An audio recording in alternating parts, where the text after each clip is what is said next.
The stupid whore is the one who protects it. Oh well, no problem.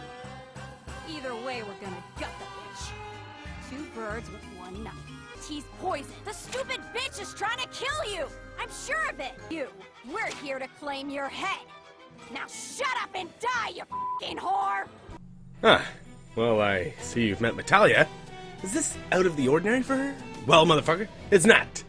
Oops, I don't know how to beep words. Hopefully someone does. Surely there's more to this than some potty-mouthed cartoon with oversized boobs. Let's find out with this first impressions of The Witch and the 100 Knight, Revival Edition on the PS4, made by Nippon Ichi Software.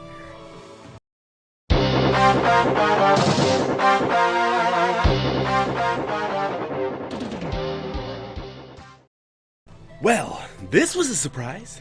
I'm a big fan of Disgaea and others by Nippon Ichi Software. Unlosing Ranger vs. Dark Death Evil Man, anyone? You're missing out if you haven't played either of those. Let's find out why I think you're missing out if you don't play this game too. And for $40 on the PlayStation Network, you can't go wrong. You play as a servant, a slave, a spirit, a teapot lookalike, or your official title of the 100 Knight. You serve the potty-mouth swamp witch Natalia, and have her own little piece of the earth isn't good enough. She wants to control everything. Your job is to do her bidding and make sure all goes according to plan. Not your plan, her plan, so don't get any ideas. The game plays like a tactical view, third-person action RPG. Your character has various weapon types that deal different kinds of damage. You can also make 3 loadouts that can be switched during battle. I suggest you use them to make use of enemy weakness. Trust me. You travel through different stages, and it's your job to smash pillars and monsters right in their face. Doing so allows Natalia to expand the reaches of her swamp, which makes her more powerful. Throughout doing these things, you become stronger yourself. You also have something called Facet, which allows you to change your appearance and skills. I'm not even sure if I'm pronouncing that right, but it looks right, so I'm gonna go with it. I've only unlocked one so far, and I've made it my sub-Facet, so I gain skills from both trees. You have something called Gigacals, which is whoop, up here. Your Gigacals go down as you go through the stage. Use skills, run, dodge, basically everything, even sitting still. You can recover your Gigacals by eating enemies once they've been weakened, but even with a full bonus, doesn't give enough to justify the garbage in your gut. Garbage in your gut? That's right! All items you get are stored in your gut, and when you eat an enemy, they turn to garbage, which takes up to 4 spots per enemy. You can dump your garbage using special items, but in terms of using items, hit left on the touchpad. It took me way too long to figure this one out. You have a hub space, which is Natalia's Swamp. Here you can challenge the Tower of Illusion, which is basically a gauntlet of seeing how long you can survive. You bet a weapon upon going in, and the enemies relate to the specs of that weapon, so it's great for hunting for high-end treasure drops.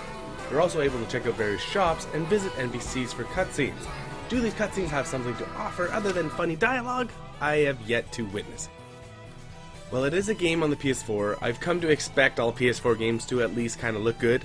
The same can be said for this game, but it's a remake of a PS3 game, and it shows. It's not the prettiest game, but it's not ugly by any means. The stages for the first few hours are all essentially the same palette of green and gray. A little dull. The soundtrack has a very mischievous tone to it. You always feel like you're getting up to something you probably shouldn't be. That being said, when you're raiding houses or smashing monsters to ooze, the music isn't thrilling enough to be on your mind during the heat of battle. But when you're in town, it creates a nice atmosphere. This was not a surprise to me at all. The voice work. The voice work cast by Nippon Ichi Software is always comedic, clever, and worth listening to. The characters always manage to make me laugh. They're very over the top, like a typical anime character hyped up on nonsense. One of my favorite cases of voice work to date. For a game I had no idea existed, what a pleasant surprise. The PS3 version was apparently plagued with terrible game-breaking bugs. From the hours of gameplay I've experienced, I haven't even experienced a frame rate drop. It certainly isn't an easy game to learn, but the better you get, the more fun it becomes. With the inclusion of the Tower of Illusion in this edition, many hours will be spent getting way too strong. As it might appear to be evident, I recommend this game to fans of action RPGs, RPGs in general, fans of Nippon Ichi Software, just download the demo. You're gonna enjoy it. Don't wait. Thanks for coming by to watch this first impressions. Be sure to like and subscribe. There's always new videos in the works. And as I say, until next time.